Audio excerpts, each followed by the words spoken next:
صل على رسولك سيدنا مولانا محمد نور الذات والسر السار السره في من الآثار والأسماء والصفات لا إله إلا الله محمد رسول الله بسم الله الرحمن الرحيم الحمد لله. നമ്മളിപ്പോൾ ഷെയ്ഖുനായുടെ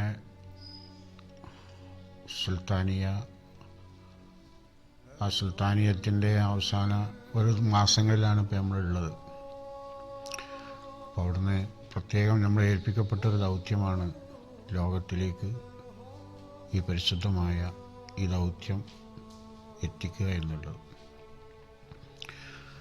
അതിന് ഭാഗമായി കൊണ്ട് നമ്മളിങ്ങനെ ഇത് എല്ലാ ഭാഗങ്ങളിലേക്കും എത്തണം, ജനങ്ങളിലേക്ക് ഇതെത്തണം, സർവ്വ സൃഷ്ടിജാലങ്ങളിലേക്കും ഇതെത്തണം, സർവ്വ മനുഷ്യരിലേക്കും ജിന്നുകളിലേക്കും ഇതെത്തണം എന്നുള്ള ഉദ്ദേശത്തോടുകൂടിയാണ് നമ്മൾ ഇങ്ങനെ ഒരു പരിപാടി നമ്മൾ ചെയ്യുന്നത്. ഇൻഷാ അല്ലാഹ് അല്ലാഹു നമുക്ക് വിജയിപ്പിച്ച് തരുമാറാകട്ടെ. മറ്റൊരു പ്രധാന വിഷയം എന്താണെന്ന് വെച്ചാൽ ഇന്ന് ലോകത്തിന് അറിയാതെ പോകുന്ന ഒരു ഘട്ടമാണ് ഇന്ന് നമുക്ക് കാണാനുള്ളത്. മുഴുവൻ ലോകത്ത് എവിടെ നോക്കിയാലും നമുക്ക് കാണാൻ കഴിയുന്നത് എന്താണ് ഇസ്ലാം എന്ന് ചോദിച്ചാൽ അത് എന്താണ് എന്ന് ഒരു പൂർണ്ണ മറുപടി കൊടുക്കാൻ കഴിയാവുന്ന അവസ്ഥകളിൽ നിന്നൊക്കെ നമ്മൾ ഒരുപാട് വ്യത്യാസങ്ങൾ പെട്ടു. മാറ്റങ്ങൾ വന്നുകൊണ്ടിരിക്കുകയാണ്. നമുക്കൊരു ഇസ്ലാം എന്താണെന്ന് ചോദിച്ചാൽ പറയാൻ പറ്റാത്തൊരവസരത്തിലാണ് നമ്മളെല്ലാവരും ഉള്ളത്. അപ്പോൾ എന്താണ് ഇസ്ലാം എന്നുള്ളതിനെ പറ്റിയിട്ട് നബി സല്ലല്ലാഹു അലൈഹി വസല്ലം നമ്മൾക്ക് പഠിപ്പിച്ചു തന്ന കാര്യങ്ങൾ, നബി സല്ലല്ലാഹു അലൈഹി വസല്ലം എവിടെ നിന്നാണ് വന്നത്, എന്താണ് ഈ ദൗത്യങ്ങളുടെ നിർവ്വഹണത്തിൻ്റെ കാര്യങ്ങളൊക്കെ എന്നെ പറ്റിയിട്ടാണ് നമുക്ക് കൂടുതൽ ചർച്ച ചെയ്യാനുള്ളതും ഇതെല്ലാവരും മനസ്സിലാക്കേണ്ട കാര്യങ്ങളുമായതുകൊണ്ടാണ് നമ്മൾ കൂടുതൽ ഈ കാര്യങ്ങളോടൊക്കെ നമ്മളിങ്ങനെ മുന്നോട്ട് പോകാനുള്ള കാരണം. അല്ല ഇതൊരു പ്രചരണങ്ങളോ അല്ലെങ്കിൽ ഒരു പ്രചാരമോ അല്ലാന്നുണ്ടെങ്കിൽ ഒരു ഇത് കണ്ടുപിടിച്ച് ലോകത്തിൽ വലിയ ആളുകളാണോ എന്ന് പറയാനുള്ള കാര്യങ്ങളല്ല. നബി സല്ലല്ലാഹു അലൈഹി വസല്ലം നമുക്ക് കാണിച്ചു തന്ന ഈ ലോകത്ത് ആദ്യമായിട്ട് അള്ളാഹുവിൻ്റെ ഉൽപ്പത്തി എന്ന് പറഞ്ഞു കഴിഞ്ഞാൽ അത് അള്ളാഹുവിൻ്റെ ദീനാണ്, ഇസ്ലാം ദീൻ. ഈ ഇസ്ലാം എന്ന് പറഞ്ഞു കഴിഞ്ഞാൽ എന്താണ് ഇസ്ലാം? ഇപ്പോൾ എല്ലാവർക്കും പറയാം ഇസ്ലാമാണെന്ന് പറഞ്ഞാൽ അത് ഈ ദീനാണെന്ന് പറയും. ഇസ്ലാം എന്ന് പറഞ്ഞ വാക്കിൻ്റെ അർത്ഥം തന്നെ എന്താണ്? ഇസ്ലാം എന്ന് പറഞ്ഞാൽ രക്ഷയുടെ മാർഗം. എന്തെല്ലാം രക്ഷയുണ്ട്? രക്ഷിതാവാകുന്ന ആ റബ്ബിനെക്കൊള്ള മടങ്ങി ആ രക്ഷയിലായി ആ റബ്ബ് നമ്മോട് കൽപ്പിക്കപ്പെട്ട കാര്യങ്ങളൊക്കെ നമ്മൾ എടുത്ത് മുന്നോട്ട് കൊണ്ടുപോകാൻ വേണ്ടി മാത്രമാണ് അള്ളാഹു സുബ്ഹാനഹു വ തആല ആദ്യമായിട്ട് ആദം അലൈഹി സ്വലാമിനെ അള്ളാഹു പഠിച്ചത്. ആദം അലൈഹി സ്വലാം എന്ന് പറയുമ്പോൾ എപ്പോഴാണ് ആദം അലൈഹി സ്വലാമിൻ്റെ ഉൽപ്പത്തി എന്നൊക്കെ ചിന്തിക്കാനും പഠിക്കാനും ഉണ്ട്. ഒരുപാട് കാര്യങ്ങളുണ്ട്. അതൊക്കെ വിശദമായിട്ട് സംസാരിക്കുമ്പോൾ ഒരുപാട് കാര്യങ്ങൾ നമ്മൾക്ക് പുറത്ത് പറയാൻ പറ്റുന്നതുകൊണ്ട് പുറത്ത് പറയാൻ പറ്റാത്തതുകൊണ്ട്, മറ്റൊന്ന് ഹൃദയങ്ങളിൽ നിന്ന് ഹൃദയങ്ങളിലേക്ക് കൈമാറേണ്ടതുണ്ട്. എല്ലാ കാര്യങ്ങളും നമുക്കൊരു വിഷയോട് പറയാൻ പറ്റില്ല. ഒരു ഗുരുവിനെ കിട്ടലാണ് നമുക്ക് ഈ ലോകത്തെ ഏറ്റവും മഹത്തായ ഭാഗ്യം. അതിന് അള്ളാഹു എല്ലാവർക്കും അതിന് തൗഫീക്ക് ചെയ്യുമാറാകട്ടെ. ഇസ്ലാം എന്ന് പറഞ്ഞാൽ അതൊരു ജാതിയോ മതോ അല്ലെങ്കിൽ ഒരു ഇനോ ഗോത്രോ ഒന്നുമല്ല ഇസ്ലാം. അതാണ് നമ്മൾ കൂടുതൽ മനസ്സിലാക്കിയെടുക്കേണ്ടത്. അല്ലെങ്കിൽ അതൊരു സംഘടനകളോ അല്ലെങ്കിൽ എന്തെങ്കിലും പ്രസ്ഥാനങ്ങളോ അല്ല, ഇത് എല്ലാവർക്കും പറ്റില്ല. കുറച്ച് മുസ്ലിങ്ങൾ എന്ന് പറയുന്നവരാണ് ഇസ്ലാമിലെ ആളുകൾ എന്ന് പറയുന്നു എന്നല്ല ഇസ്ലാം. ഇസ്ലാം എന്ന് പറഞ്ഞാൽ സർവ്വ ജനങ്ങൾക്കുമുള്ളതാണ്. ഇന്നദ്ദീന ഇൻദല്ലാഹിൽ ഇസ്ലാമാണ്. ഇസ്ലാം എന്ന് പറയുന്നത് സർവ്വ ലോകങ്ങളിലേക്കുമുള്ള ആ ദീനാണ് പരിശുദ്ധമായ ദീൻ. അതൊരു മതമല്ല. മതത്തിലൂടെ നമുക്ക് സഞ്ചരിക്കുകയാണെങ്കിൽ അതിനൊക്കെ ഒരു സംഘടന, ഒരു കെട്ടുപാട് വരും. അള്ളാഹു അതിൽ നിന്നൊക്കെ നമ്മൾ കാത്തു രക്ഷിക്കുമാറാകട്ടെ. നബി സല്ലല്ലാഹു അലൈഹി വസല്ലത്തിന് ഒരു പ്രത്യേകമായ ജാതിയോ മതമോ ഒന്നും നബി സല്ലല്ലാഹു അലൈഹി വസല്ലം കൊണ്ടുവന്നിട്ടില്ല. വിശ്വാസം കൊണ്ടുവന്നത് ഈ ദീനാണ്. അപ്പോൾ ഈ നബി എന്നാണ് നമ്മൾ പറയുന്നത്. എന്താണ് ഈ നബി എന്ന് പറഞ്ഞ വാക്കിൻ്റെ അർത്ഥം പോലും നമ്മൾക്കൊന്നും അറിയാതെ പോയിക്കൊണ്ടിരിക്കുകയാണ്. നബി എന്ന് പറഞ്ഞു കഴിഞ്ഞാൽ നബി സല്ലല്ലാഹു അലൈഹി വസല്ലം ആണ് നബി. ആ നബിക്ക് ഒരു പേരുണ്ട്. അത് നബിക്ക് ഒരുപാട് പേരുകളുണ്ട്. അതിൽ നമ്മളെല്ലാവരും എപ്പോഴും ഉപയോഗിക്കുന്ന ഒരു പേരാണ് നബിയുള്ള അല്ലെങ്കിൽ റസൂലുള്ള. ഇതൊക്കെ നമ്മൾ പറയുമ്പോൾ അപ്പോൾ എന്താണ് നബി എന്ന് പറഞ്ഞാൽ എന്താണ് അതിൻ്റെ അർത്ഥം? നബി എന്ന് പറഞ്ഞു കഴിഞ്ഞാൽ അർത്ഥം നമുക്ക് ഒരു വിഷയത്തെ അല്ലെങ്കിൽ അറിയിക്കപ്പെടുന്നവർ എന്നൊക്കെയാണ് ആ വാക്കിൻ്റെ അർത്ഥം. അറിയിച്ചു കൊടുക്കുക. അപ്പോൾ അറിയിച്ചു കൊടുക്കുന്ന ഒരാളാണ് നബി എന്ന് വാക്കിൻ്റെ അർത്ഥം. അപ്പോൾ എന്താണ് നബി സല്ലല്ലാഹു അലൈഹി വസല്ലം നമുക്ക് അറിയിച്ച് തന്നത്? എന്താണ് നമുക്ക് അറിയിച്ചു തന്നത്? ഈ പ്രബന്ധങ്ങളെ പറ്റിയിട്ടാണോ? അല്ലെങ്കിൽ ഈ കാണുന്ന വസ്തുക്കളെ പറ്റിയിട്ടാണോ, അല്ലെങ്കിൽ കുറേ ഗ്രന്ഥങ്ങളാണോ, അല്ലെങ്കിൽ കുറേ എന്തെങ്കിലുമൊക്കെ മാർഗങ്ങളാണോ? ഇതൊന്നല്ലല്ലോ നമുക്ക് അറിയിച്ചത്. നബി സല്ലല്ലാഹു അലൈഹി വസല്ലം അറിയിച്ചു കൊണ്ടിരുമ്പോൾ ആദ്യമായിട്ട് പ്രവാചകനായകൊണ്ടും ഈ ലോകത്ത് വരപ്പെട്ട ആദ്യത്തെ ഒരാളാണ് ബഹുമാനപ്പെട്ട ആദം നബി അലൈഹി സ്വലാം. ആദം നബി എന്ന് നമ്മൾ പറയാറുണ്ട്, ആദം അലൈഹി സ്വലാം എന്ന് പറയാറുണ്ട്, എന്തെല്ലാം നമ്മൾ പറയാറുണ്ടെങ്കിലും അവിടുന്ന് ഈ ലോകത്തേക്ക് വന്നപ്പോൾ എന്താണ് കൊണ്ടുവന്നിട്ടുള്ളത്? അപ്പോൾ അവിടെയും നമ്മൾ ഉപയോഗിക്കപ്പെടുന്ന പദം നബി എന്നാണ്. ഈ നബി എന്ന് പറഞ്ഞു കഴിഞ്ഞാൽ അറിയിക്കപ്പെട്ടവർ എന്നാണ് അതിൻ്റെ അർത്ഥം. അറിയിക്കുക എന്ന് പറഞ്ഞു കഴിഞ്ഞാൽ എന്തറിയിച്ചു തന്നു എന്നപ്പോൾ നമ്മൾ പറയണത്. നമ്മൾക്കിവിടെ അറിയിച്ചു കൊണ്ടാണ് ഇത്ര പ്രവാചകൻ 1.25 ലക്ഷം പ്രവാചകന്മാരെ അള്ളാഹു തആല അയച്ചു. ഈ 1.25 ലക്ഷം അമ്പിയാക്കന്മാർ, അവർ അമ്പിയാക്കന്മാരെന്ന് പറഞ്ഞാൽ നബിമാർ, അതിൽ നിന്ന് വ്യത്യാസപ്പെട്ടവർ റസൂൽമാർ, അതിൽ നിന്ന് വ്യത്യാസപ്പെട്ടവർ ഊലുൽ അസ്മ്, ഇങ്ങനെ വ്യത്യസ്തമായ പേരുകളിലും അതിൽ പ്രവാചകന്മാർ ഈ ലോകത്ത് വന്നിട്ടുണ്ട്. അപ്പം നബി എന്ന് പറഞ്ഞാൽ അറിയിക്കപ്പെടുന്നവർ. അറിയിക്കപ്പെടുന്നവർ എന്ന് പറഞ്ഞാൽ എന്തറിയിച്ചു തന്നു എന്നാണ് നമ്മൾക്ക് മനസ്സിലാക്കേണ്ടത്. നമ്മൾ എന്താണ് ഇപ്പം നമുക്ക് നബി സല്ലല്ലാഹു അലൈഹി വസല്ലം അറിയിച്ചു തന്നത്? നിങ്ങൾ നിസ്കരിക്കുക. കാരണം ആദം അലൈഹി സ്വലാം തൊട്ട് അവിടുന്ന് കൊണ്ടേക്ക് നിസ്കാരം നമുക്ക് പഠിപ്പിച്ചു തന്നത്. നബി സല്ലല്ലാഹു അലൈഹി വസല്ലം നമ്മളിന്ന് നിസ്കരിക്കുന്ന ഈ നിസ്കാരം തന്നെ നമുക്ക് പഠിപ്പിച്ചു തന്നത് നബി സല്ലല്ലാഹു അലൈഹി വസല്ലം മിറാജിൻ്റെ ശേഷമാണ്. അതുവരെക്കും ഇന്നില്ല, ഈ ഒരു നിസ്കാരത്തിനെ പറ്റി നമുക്ക് പഠിപ്പിച്ചു തന്നിട്ടില്ല. അപ്പോൾ എന്തൊന്നാണ് നബി സല്ലല്ലാഹു അലൈഹി വസല്ലം നമുക്ക് പഠിപ്പിച്ചു തന്നത്, അറിയിച്ചു തന്നത്? അപ്പോൾ റസൂൽ സല്ലല്ലാഹു അലൈഹി വസല്ലം എന്ന് പറഞ്ഞാൽ, റസൂൽ എന്ന് പറഞ്ഞാൽ ദൂതൻ എന്നാണ്. ഒരു ദൂത് എന്ന് പറഞ്ഞു കഴിഞ്ഞാൽ അതിൻ്റെ അർത്ഥം ഇത് അറിയിക്കപ്പെടുന്നവർ. അത് വെച്ചിട്ടുണ്ടെങ്കിൽ ഇപ്പോൾ ദൂത് എന്ന് പറഞ്ഞു കഴിഞ്ഞാൽ നബി സല്ലല്ലാഹു അലൈഹി വസല്ലം ആകുന്ന റസൂലാകുന്ന ആ അള്ളാഹുവിൻ്റെ പ്രാതിനിധ്യത്തെ അതുമായിട്ട് ഇങ്ങനെ വന്ന ആൾ എന്നർത്ഥം. അതാണ് അതിൻ്റെ അർത്ഥം. റസൂൽ എന്ന് പറഞ്ഞാൽ അള്ളാഹുവിൻ്റെ അടുക്കൽ നിന്ന് ഇങ്ങോട്ട് കൊണ്ടുവന്ന സാധനവുമായി വന്നവർ. അത് നബി എന്ന് പറഞ്ഞു കഴിഞ്ഞാൽ ആ കൊണ്ടുവന്ന സാധനത്തിനെ അറിയിക്കപ്പെടുന്നവരെന്നാണ് അതിൻ്റെ അർത്ഥം. അപ്പോൾ ഇത് എന്താണ് കൊണ്ടുവന്നത്? ആ കൊണ്ടുവന്ന എന്താണെന്ന് അറിയാതെ നമ്മൾ പോയിട്ടുണ്ടെങ്കിൽ അത് പഠിപ്പിച്ചു കൊടുക്കാതെ നമ്മൾ എന്തെങ്കിലും കാര്യങ്ങൾ നിങ്ങൾ ഖുർആൻ ഓതിക്കൊള്ളി, നിങ്ങൾ ദിക്ർ ചൊല്ലിക്കൊള്ളി എന്നൊക്കെ പഠിപ്പിച്ചു കൊടുത്താൽ കൊണ്ടുവന്ന സാധനം എന്താണ് നമുക്ക് അറിയിക്കപ്പെട്ടത്, ആ ഒരു ദൗത്യം നിർവഹിക്കലാണ് ആവശ്യമുണ്ടെങ്കിൽ. അപ്പോൾ നബി സല്ലല്ലാഹു അലൈഹി വസല്ലം വന്നു, ആ അറിയിക്കപ്പെട്ട സാധനവുമായി വന്നു. നബി സല്ലല്ലാഹു അലൈഹി വസല്ലം അത് അറിയിക്കപ്പെടേണ്ടവർക്കൊക്കെ അറിയിച്ചു കഴിഞ്ഞു. നബി സല്ലല്ലാഹു അലൈഹി വസല്ലം ദീനെ പൂർത്തീകരിച്ച് നമ്മൾ ഈ ലോകത്തോട് യാത്ര പറഞ്ഞു. യാത്ര പറഞ്ഞപ്പോൾ ഭൂമി, മണ്ണുകൾ, ഈ ഭൂമി കരഞ്ഞുപോയി എന്നാണ്. അള്ളാഹു നിൻ്റെ ഈ ഭൂമിയിൽ നിന്ന് നിൻ്റെ പ്രവാചകന്മാരെ നീ മുന്നോട്ട് കൊണ്ട് ഞങ്ങളെ ഈ ഭൂമിയുടെ മേലെ നടക്കാനും സഞ്ചരിക്കാനും നമുക്ക് അവരുമായി സഹവസിക്കാനുള്ള അവസരം ഞങ്ങളിത് കഴിഞ്ഞല്ലോ എന്ന് പറഞ്ഞുകൊണ്ടുള്ള കരച്ചിലായിരുന്നു. ഭൂമി കരഞ്ഞുകൊണ്ടേയിരുന്നു കുറേ കാലം. അപ്പോൾ അള്ളാഹു തആല പറഞ്ഞു, നിങ്ങൾ കരയണ്ട, ഇൻഷാ അല്ലാഹ് നിങ്ങൾക്ക് അതേപോലുള്ള പ്രവാചകന്മാരെ പോലെയുള്ള എൻ്റെ ഒരു വിഭാഗം അടിമകളെ ഞാൻ നിങ്ങളെ മേൽ ഇതാക്കപ്പെടുന്നു. ആ വിഭാഗങ്ങളിൽപ്പെട്ടവരാണ് നബി സല്ലല്ലാഹു അലൈഹി വസല്ലം ശേഷമുള്ള സഹാബാക്കൾ, അവിടുത്തെ താബിയങ്ങളായി കിടക്കുന്ന, പിന്നെ മഹത്തുക്കളായി കിടക്കുന്ന അബുദാലിയങ്ങൾ, ഔസിയങ്ങൾ, കുത്തുബീങ്ങൾ, പിന്നെ നുജബാ, റുജബ, ഇങ്ങനെ പറയുന്ന ഒരുപാട് പേരുകളിൽ, കുത്തുബ്, ഔസ്, ഇങ്ങനെ പറയുന്ന ഒരുപാട് പേരുകളെ അല്ലാഹു തആല ഈ ഭൂമിയിൽ ഇറക്കപ്പെട്ടു. അപ്പോൾ ഭൂമിക്ക് സന്തോഷമായി എന്നുള്ളതാണ്. ആ സന്തോഷമാണ്. അപ്പോൾ ഈ നബി സല്ലല്ലാഹു അലൈഹി വസല്ലം അറിയിക്കപ്പെട്ടുകൊണ്ടിരുന്ന അല്ലെങ്കിൽ അറിയിച്ചു തന്ന ഈ വഴി എന്തായിരുന്നു എന്ന് ചോദിച്ചാൽ പരിശുദ്ധ ഖുർആനോ നമ്മുടെ കയ്യിലിരിക്കുന്ന ഖുർആൻ ആയിരുന്നില്ല, അല്ലെങ്കിൽ വേറെ എന്തെങ്കിലും വിഷയങ്ങളോ അല്ല എന്തെങ്കിലും സാദൃശ്യമുള്ള എന്തെങ്കിലും വഴികളൊന്നും അല്ല നമുക്ക് കാണിച്ചു തന്നത്. അല്ലെങ്കിൽ നിങ്ങൾ കുറേ അധ്വാനിച്ചോളി, നിങ്ങൾ കുറേ കഷ്ടപ്പെട്ടോളി, അല്ലെങ്കിൽ കുറേ നിങ്ങൾ പിന്നെ എന്തെങ്കിലും പോയി കച്ചവടം ചെയ്തോളി എന്നൊന്നും പറഞ്ഞുകൊണ്ടൊന്നും നമുക്ക് പഠിപ്പിച്ചു തന്നിട്ടില്ല. അള്ളാഹു തആല കൊടുത്തയച്ച ഒരു ദൗത്യമുണ്ട്. ആ ദൗത്യത്തെ നിർവഹിക്കലായിരുന്നു ആ പ്രവാചകന്മാരുടെ ദൗത്യം.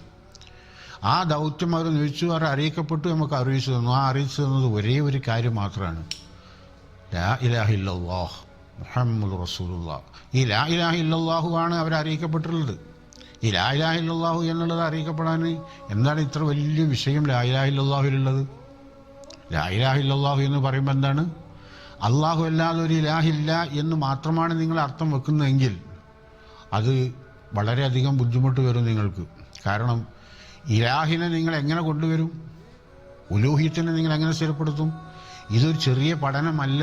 ഇത് നമ്മളുടെ ഹൃദയങ്ങളിലും ശരീരങ്ങളിലും നമ്മുടെ വഴിമാർഗങ്ങളൊക്കെ ഇത് മനസ്സിലാക്കിയെടുക്കണമെങ്കിൽ ഒരുപാട് ത്യാഗങ്ങൾ അനുഷ്ഠിക്കേണ്ടതും ഒരുപാട് കഷ്ടപ്പെടേണ്ടതൊക്കെ ഉണ്ട് ഇതിനകത്ത്. ഇതൊന്നും നമ്മൾ മനസ്സിലാക്കി കൊടുക്കാതെ ഈ ലാ ഇലാഹ ഇല്ലല്ലാഹ് 100 വട്ടം പറഞ്ഞോ, അല്ലെങ്കിൽ 70,000 വട്ടം പറഞ്ഞോ, എന്നാൽ ഈ നരകത്തു നിന്ന് മുതുകെ രക്ഷപ്പെടുമെന്ന് പറഞ്ഞു കഴിഞ്ഞാൽ യാതൊരു രക്ഷയും അതുകൊണ്ടില്ല. അതൊക്കെ രക്ഷപ്പെടുന്ന വാക്കുകളിലും ഗ്രന്ഥങ്ങളിലും മാത്രം ഉൾക്കൊള്ളുന്നതാണ്. ഗ്രന്ഥങ്ങളിൽ ഇപ്പോൾ നമ്മൾ ഭക്ഷണം ഉണ്ടാക്കാൻ വേണ്ടി നമ്മൾ ഭക്ഷണമൊക്കെ വിശക്കുന്നുണ്ടെന്ന് പറഞ്ഞിട്ട് ഭക്ഷണം ഉണ്ടാക്കാൻ പറ്റി ഗ്രന്ഥങ്ങൾ പഠിപ്പിച്ച് നമുക്ക് വിശക്കുമ്പോൾ ഭക്ഷണം കേൾക്കാൻ കഴിയില്ല. കാരണം നമ്മൾ ഭക്ഷണം കഴിക്കണമെങ്കിൽ നമ്മൾക്ക് എന്ത് ചെയ്യണം, അത് ഉണ്ടാക്കിയിട്ട് പാകം ചെയ്ത് കഴിച്ചെങ്കിൽ തന്നെ അവിടെ വിശപ്പ് മാറുള്ളൂ. എന്നതുപോലെ നമ്മൾ എന്തെങ്കിലും ഗ്രന്ഥങ്ങളിൽ പഠിച്ച് അത് മാത്രം ഇങ്ങനെ വ്യാഖ്യാനിച്ചൊന്നുണ്ടായില്ല. ഈ ഒരു വ്യാഖ്യാനത്തെ എത്തിക്കപ്പെടാനാണ് ഈ ലാ ഇലാഹ ഇല്ലല്ലാഹു ആണ് 1.25 ലക്ഷം അമ്പിയാക്കന്മാർ കൊണ്ടുവന്ന വചനം. അതാണ് ലാ ഇലാഹ ഇല്ലല്ലാഹു. അത് പഠിപ്പിക്കുകയാണ് അവരുടെ ലക്ഷ്യം. അത് ഇത്ര പഠിപ്പിക്കാൻ എന്താണ്, അത് പഠിപ്പിക്കാൻ വന്ന അമ്പിയാക്കന്മാരുടെ അവസ്ഥകൾ എന്താണ്, എത്ര ആളുകളെ എറിഞ്ഞു കൊന്നിട്ടുണ്ട്, എത്ര ആളുകളെ മറ്റേ മരത്തിനിട്ട് ഈർന്നു മുറിച്ചിട്ടുണ്ട്, എത്ര ആളുകളെ വെച്ചിട്ടുണ്ടെങ്കിൽ കഷ്ണങ്ങളാക്കി നുറുക്കിയിട്ട് ചെമ്പിലാക്കി ഭൂമിയിൽ മറഞ്ഞു ചെയ്തിട്ടുണ്ട്, തീക്കുണ്ടാരത്തിൽ കൊണ്ടുപോയിട്ടവരുണ്ട്. അങ്ങനെ ഒരുപാട് വിഷമങ്ങൾ സഹിക്കപ്പെട്ടിട്ടുണ്ട് ഇവർ. ഈ ലാ ഇലാഹ ഇല്ലല്ലാഹു പഠിപ്പിക്കൽ മാത്രമായിരുന്നു ലക്ഷ്യം. ഈ കാണുന്ന പ്രപഞ്ചത്തിൻ്റെ ആകത്തുക എല്ലാവർക്കും ഒരൊറ്റ വാക്കിൽ സംസാരിക്കാനുള്ളത് ലാ ഇലാഹ ഇല്ലല്ലാഹു എന്നുള്ളതാണ്. അതിന് ജാതി മതമൊന്നുമില്ല. ആരാണോ ലാ ഇലാഹ ഇല്ലല്ലാഹു ഉൾക്കൊള്ളുന്നുവോ അവർ വിജയിച്ചു. ലാ ഇലാഹ ഇല്ലല്ലാഹു മൻ ഖാല ലാ ഇലാഹ ഇല്ലല്ലാഹു ദഖൽ ജന്ന. ഒരു വട്ടം ഒരാൾ പറഞ്ഞിട്ടുണ്ടെങ്കിൽ അവൻ ദഖൽ ജന്ന, സ്വർഗ്ഗത്തിൽ കിടന്നു. ഒരു വട്ടം പറഞ്ഞിട്ടില്ല. ഇവിടെ നിസ്കരിച്ച് നോമ്പ് പിടിച്ചിട്ടൊന്നും കിടന്നു പറഞ്ഞിട്ടില്ല. മൻ ഖാല ലാ ഇലാഹ ഇല്ലല്ലാഹു ദഖൽ ജന്ന. അതാരെങ്കിലും പറഞ്ഞ ഒരു വട്ടം സ്വർഗ്ഗത്തിൽ കിടക്കുന്നു. അങ്ങനെ പറയുകയാണെങ്കിൽ നമുക്ക് എല്ലാവർക്കും പറയാൻ പറ്റുമോ ലോകത്തിൽ കാണുന്ന എല്ലാവരും ലാ ഇലാഹ ഇല്ലല്ലാഹു എന്ന് പറഞ്ഞാൽ അവർക്ക് സ്വർഗ്ഗത്തിലാണോ? അല്ല. അപ്പോൾ അതുകൊണ്ട് നമ്മൾ എന്ത് ചെയ്യണം, ഈ ലാ ഇലാഹ ഇല്ലല്ലാഹുവിനെ പഠിപ്പിക്കുകയായിരുന്നു അവരുടെ ലക്ഷ്യം.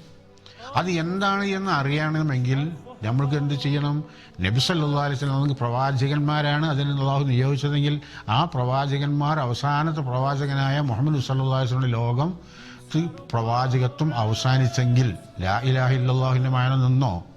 അല്ലെങ്കിൽ അത് എത്തിച്ചു കൊടുക്കേണ്ട കടമകൾ ഇനി ആർക്കാണ്? അത് നമ്മൾ മനസ്സിലാക്കി. അപ്പോഴേ നമ്മൾക്ക് വിഷയങ്ങൾ മനസ്സിലാവും. അല്ലാതെ നമ്മൾ ഇങ്ങനെ വിചാരിച്ച് എവിടെയെങ്കിലും പോയി ആരെങ്കിലും എന്തെങ്കിലും വയത് പറയണ മാർഗങ്ങളല്ല. ഇത്രയും കഷ്ടപ്പാടുകളും വേദനകളൊക്കെ സഹിച്ചു വന്ന ഈ അമ്പിയാക്കന്മാർ അവർ ഈ ദൗത്യം നിർവഹിക്കപ്പെട്ട് അവർ പോയി നബി സല്ലല്ലാഹു അലൈഹി വസല്ലം ഖാതമുൻ നബുവത്ത് അവസാനിച്ചെങ്കിൽ ലാ ഇലാഹ ഇല്ലല്ലാഹു മുഹമ്മദ് റസൂലുള്ളാഹി എന്ന് പറയുന്നത് ഈ നബുവത്ത് ഇവിടെ അവസാനിച്ചിട്ടില്ല. ലോക അവസാനം വരെക്കും ലാ ഇലാഹ ഇല്ലല്ലാഹു മുഹമ്മദ് റസൂലുള്ളാഹ് ആ ദൗത്യം നടന്നുകൊണ്ടേയിരിക്കുക. കാരണം എല്ലാ അമ്പിയാക്കന്മാരുടെയും കലിമ ലാ ഇലാഹ ഇല്ലല്ലാഹു. ആദം സഫിയുള്ള ലാ ഇലാഹ ഇല്ലല്ലാഹു, നൂഹ് നജിയുള്ള ലാ ഇലാഹ ഇല്ലല്ലാഹു, മൂസ കലീമുള്ള എന്നാണ്. ഖാതിമുൻ നബുവത്തായ നബി സല്ലല്ലാഹു അലൈഹി വസല്ലം അവസാനത്തെ പ്രവാചകനായ നബി സല്ലല്ലാഹു അലൈഹി വസല്ലമയുടെ വാക്കെന്താണ്? ലാ ഇലാഹ ഇല്ലല്ലാഹു മുഹമ്മദ് റസൂലുള്ളാഹ്.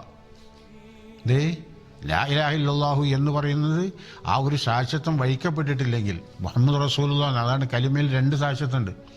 കലിമ ഷഹാദത്ത് എന്ന് പറഞ്ഞ പോലെ കലിമ ഷഹാദത്തൈൻ എന്ന് പറയണം. കാരണം എന്താണെന്ന് വെച്ചാൽ 2 സാക്ഷ്യത്തുണ്ടായാൽ അഷ്ഹദു അല്ലാ ഇലാഹ ഇല്ലല്ലാഹ് എന്നൊരാൾ സാക്ഷ്യം വഹിക്കുമ്പോൾ അഷ്ഹദു അന്ന മുഹമ്മദ് റസൂലുള്ളാഹ് സാക്ഷ്യം വഹിക്കപ്പെട്ടില്ല, അവൻ്റെ കലിമ ശരിയാവില്ല. അപ്പോൾ ഈ നബി സല്ലല്ലാഹു അലൈഹി വസല്ലമയോട് കൂടി അത് അവസാനിച്ചോ? ഇല്ല. നബി സല്ലല്ലാഹു അലൈഹി വസല്ലം അവസാനിക്കാതിരിക്കണം. എല്ലാ അമ്പിയാക്കന്മാർക്കും അവരുടെ ശേഷം ഓരോ നബിമാരാണ് ഉണ്ടായിട്ടുള്ളത്. നബി സല്ലല്ലാഹു അലൈഹി വസല്ലം ഉമ്മത്തികൾക്ക് അങ്ങനെയല്ല ഉണ്ടായത്. ഹബീബ റസൂലുള്ളാഹി സ്വല്ലല്ലാഹു അലൈഹി വസല്ലം ഈ ലോകത്തോട് യാത്ര പറയുമ്പോൾ സമയത്ത് അവിടുത്തെ സർവ്വ സഹാബാക്കളും പ്രവാചകന്മാർക്ക് തുല്യമായിട്ടാണ് ഈ ദൗത്യം നിർവഹിക്കാൻ അല്ലാഹു തആല അനുവാദം കൊടുത്തത്.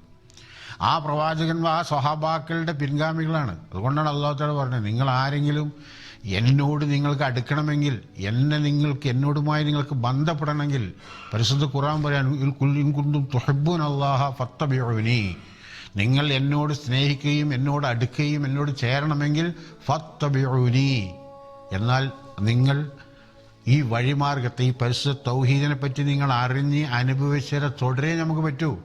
പറ്റാതെ നിങ്ങൾക്ക് എന്നെക്കൊണ്ട് അടുക്കാൻ കഴിയില്ല എന്നാണ് പരിശുദ്ധ ഖുർആൻ നമുക്ക് പഠിപ്പിക്കുന്നത്.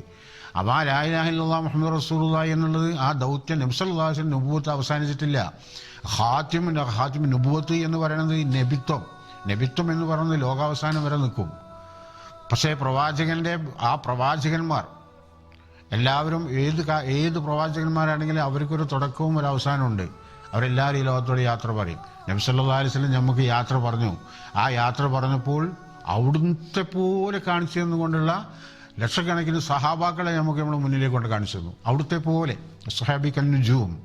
ഞാൻ ഒരു ശംസോ അല്ലാന്നുണ്ടെങ്കിൽ പിന്നെ ചന്ദ്രനോ ഒക്കെ ആണെങ്കിൽ എൻ്റെ സഹാബാക്കൾ നുജൂമുകളെ പോലെയാണ്, എന്നെ പോലെയാണ്. നിങ്ങൾ അവരെ ആര് തുടർന്നാലും എന്നെ തുടർന്നു എന്ന് പറഞ്ഞ് സഹാബാക്കൾക്ക് ശേഷം എന്ത് ചെയ്യും നമ്മൾ?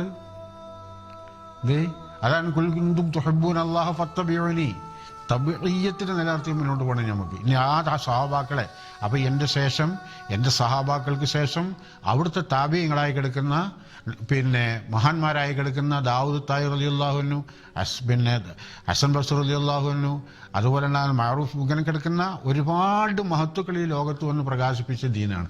ആ ദീനിൻ്റെ മഹത്വത്തിലൂടെ വന്നു ചേരുന്നതാണ് ബഹുമാനപ്പെട്ട ഗൗസുൽ ആലം സുൽത്താൻ മുഹയ്യിദ്ദീൻ അബ്ദുൽ ഖാദിർ ജീലാനി റളിയല്ലാഹു അൻഹു. ബഹുമാനപ്പെട്ടവരുടെ ചരിത്രങ്ങൾ പറയുന്നത് 8-10 ലക്ഷത്തോളം ഖലീഫമാരുള്ള ഒരാളാണ് ബഹുമാനപ്പെട്ട ഗൗസുൽ ആലം മുഹയ്യിദ്ദീൻ. ഓരോ ഖലീഫമാരെയും ഓരോ ഭാഗങ്ങളിലേക്ക് നിയോഗിച്ചിട്ടുണ്ട്.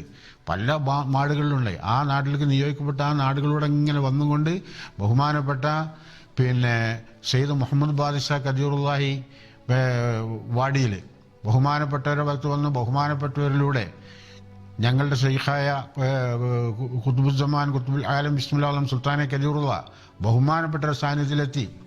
അവിടുന്ന് ഈ ലോകത്തോടെ നമുക്ക് കാണിച്ചു തന്നു, എൻ്റെ ദൗത്യം ഇതാണ്. ഈ ലോകത്ത് ഈ പരിശുദ്ധ തൗഹീദിൻ്റെ ദൗത്യം നിർവഹിക്കലാണ് എൻ്റെ ജോലി. ഈ തൗഹീദ് നിങ്ങൾക്ക് ഒരിക്കലും നിങ്ങൾ അതിനെപ്പറ്റി അറിയുകയും അതുമായിട്ടുള്ള ബന്ധം നിങ്ങൾ സ്ഥാപിച്ചിട്ടില്ലാണെങ്കിൽ നിങ്ങളുടെ നമസ്കാരം പോലും, നിങ്ങളുടെ ദിക്ർ പോലും, നിങ്ങളുടെ സലാത്ത് പോലും അള്ളാഹുവിനുള്ളിൽ സ്വീകാര്യമല്ലാത്തൊരവസ്ഥയിലേക്ക് വന്നു പോകും. കാരണം അതുകൊണ്ട് ഷാഹിദിൻ്റെ മാനെ പറഞ്ഞ് നിസ്കാരം ഷാഹിദായി കിട്ടൂല, നോമ്പ് ഷാഹിദായി കിട്ടൂല, ഹജ്ജ് ഷാഹിദായി കിട്ടൂല. ഷാഹിദ് എന്ന് പറയുന്നത് ലാ ഇലാഹ ഇല്ലല്ലാഹു എന്ന് സാക്ഷ്യം വഹിക്കണം, മുഹമ്മദ് റസൂലുള്ളാഹി സാക്ഷ്യം വഹിക്കണം. സാക്ഷ്യം വഹിക്കപ്പെട്ടവർക്ക് മാത്രമാണ് ഈ ലോകത്ത് നിസ്കാരം, നോമ്പും സക്കാത്തൊക്കെ ഉള്ളൂ.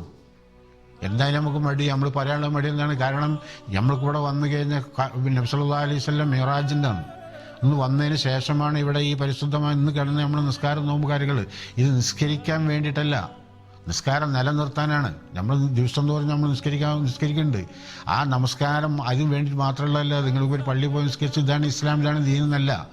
ആ നിസ്കാരം നമ്മൾക്ക് എന്തിനാണ്? നിസ്കാരത്തെ ഓർപ്പിക്കാനും നിലനിർത്താനും വേണ്ടിയിട്ടാണ് നമുക്ക് നിസ്കരിക്കാൻ വേണ്ടി നമ്മൾ പറഞ്ഞിട്ടുള്ളത്. അതുപോലെ തന്നെ ഹജ്ജ് ചെയ്യാൻ പറഞ്ഞിട്ടുള്ളത്. നമ്മുടെ ഇതായിരിക്കുന്നത് ദാരിദ്ര്യങ്ങളും പാവപ്പെട്ടവർക്കും എല്ലാവർക്കും നമുക്ക് ഭക്ഷണം കൊടുക്കണം. അതിന് നമ്മൾക്ക് എന്താണ് വിശപ്പിനെ പറ്റി നമ്മൾ പഠിക്കണം എന്നൊക്കെ അള്ളാഹു നമുക്ക് പഠിപ്പിച്ചതാണ് നോമ്പ്. അപ്പോൾ അതിനുള്ളൊക്കെ സാധനങ്ങളൊക്കെ ഉണ്ട്. അങ്ങനെ മറ്റുള്ള കാര്യം ധർമ്മം ചെയ്യാനുള്ള പാഠത്തിന് നമ്മൾക്ക് ഉപയോഗിക്കുന്നതാണ് നോമ്പ് എന്നൊക്കെ പറയുന്നത്. ഇതെല്ലാം നമ്മൾ ഇതാണ് ഇസ്ലാം, ഇതാണ് ദീനെന്നും പറഞ്ഞാണ്ട് ഒരു ആളുകൾ അങ്ങനെ മുന്നോട്ട് പോയി കഴിഞ്ഞാൽ ഈ സാധാരണ കിടക്കുന്ന സർവ്വ ജനങ്ങൾക്കും ഈ ലോകത്ത് എത്തിക്കാൻ കഴിയില്ല. അള്ളാഹു സുബ്ഹാനഹു വ തആല നമ്മളെ ഇഹപര ലോകങ്ങളിൽ അള്ളാഹു വിജയിപ്പിക്കുമാറാകട്ടെ. ഒരുപാട് വിഷയങ്ങൾ ഈ കാര്യത്തിൽ ചർച്ച ചെയ്യാൻ നമ്മൾ പോകുമ്പോൾ ഒരുപാട് സമയങ്ങൾ നമ്മൾക്ക് വേണം. മറ്റൊരു പ്രധാന കാര്യം നിങ്ങളോട് സംസാരിക്കാനുള്ള ലാ ഇലാഹ ഇല്ലല്ലാഹ് മുഹമ്മദ് റസൂലുള്ളാഹി എന്നുള്ളത് അതൊരു വാക്ക് കൊണ്ട് പറയുന്ന വചനമല്ലത്, അല്ലെങ്കിൽ കേൾവി കൊണ്ട് കേട്ടത് കൊണ്ട് അറിയുന്നൊരു വചനമല്ലത്. അതിനെ നിങ്ങൾ അറിയണമെന്നാണ് പരിശുദ്ധ ഖുർആൻ പറയുന്നത്. ഫഅലം അന്നഹു ലാ ഇലാഹ ഇല്ലല്ലാഹു, ലാ ഇലാഹ ഇല്ലല്ലാഹുവിനെ നിങ്ങൾ പറയാനോ അല്ലെങ്കിൽ ദിക്ർ ചെല്ലാനോ ഒന്നല്ല അല്ലാഹു തആല പറയും. അതിനെ നിങ്ങൾ അറിയണമെന്നാണ്. എങ്ങനെ അറിയും നമുക്ക് അതിനെ പറ്റിയിട്ട്? അതിനറിയണമെന്നുണ്ടെങ്കിലാണ് അറിയിച്ചു കൊടുത്തവരെ നമ്മൾ ഈ ഭൂലോകത്തേക്ക് അയച്ചത്. ആ ഭൂലോകത്തേക്ക് അയച്ച അവരുടെ പേരാണ് അമ്പിയാക്കന്മാർ, അവരുടെ ശേഷം വരുന്നവരാണ് സഹാബാക്കൾ, അവരുടെ ശേഷം വരുന്നവരാണ് താബീയങ്ങൾ. ആ താബീയങ്ങളെ പിൻപറ്റി തന്നെ നമുക്കൊന്ന് മാർഗ്ഗമുള്ളൂ, വേറെ മാർഗ്ഗമൊന്നുമില്ല. അങ്ങനെ ബന്ധപ്പെട്ട മഹാത്മാൻ ബഹുമാനപ്പെട്ട ഞങ്ങളുടെ ഈ ഇഹപര ലോകത്തിലും ഞങ്ങളുടേതായി കിടക്കുന്ന കൺകുളിമയായ ഞങ്ങളുടെ ഷെയ്ഖ്, ആ ഷെയ്ഖിലൂടെയാണ് ഞങ്ങൾ ഈ സുൽത്താനി മാർഗത്തിലൂടെ ഞങ്ങൾ മുന്നോട്ട് പോയിക്കൊണ്ടിരിക്കുന്നത്. ആ സുൽത്താൻ ഞങ്ങൾ പഠിപ്പിച്ചെന്ന മാർഗം ഇതാണ്.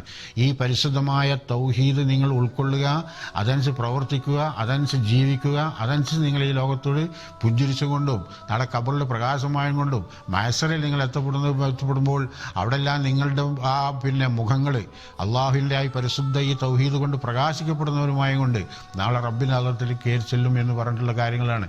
ഇത് നിങ്ങളിവിടെ വെച്ചും കൊണ്ട് നിങ്ങൾ കിട്ടിയവരാരും നിങ്ങളെ വീട്ടിലകത്ത് കുറ്റുന്നതാണ് ദിക്റെല്ലാം കുത്തിരിക്കരുത്. ഇത് കിട്ടുന്നവർ നിങ്ങളുടെ കുടുംബങ്ങളിൽ, നിങ്ങളുടെ അയൽവാസികളിൽ, നിങ്ങളുടെ കൂട്ടുകാരിൽ എല്ലാവരിലും ഇതെത്തിക്കാൻ വേണ്ടി നമ്മൾ പരിശ്രമിക്കണം. കാരണം എന്ത്? ഇതൊരു ജാതി മതം ഒരു ഹിന്ദുവിനോ അല്ലെങ്കിൽ ക്രിസ്ത്യാനിക്കോ അല്ലെങ്കിൽ വേറുള്ള ആളുകൾക്കോ ഇങ്ങനെ വ്യത്യസ്തമായി മാറ്റി വരുന്ന ഒരു തൗഹീദല്ലത്. ഇത് എല്ലാവർക്കും ഉൾക്കൊള്ളാൻ കഴിച്ചിട്ടുണ്ട്. എല്ലാവരും പറയുന്നതാണ് അള്ളാഹുവിലേക്ക് മടങ്ങണമെന്ന്.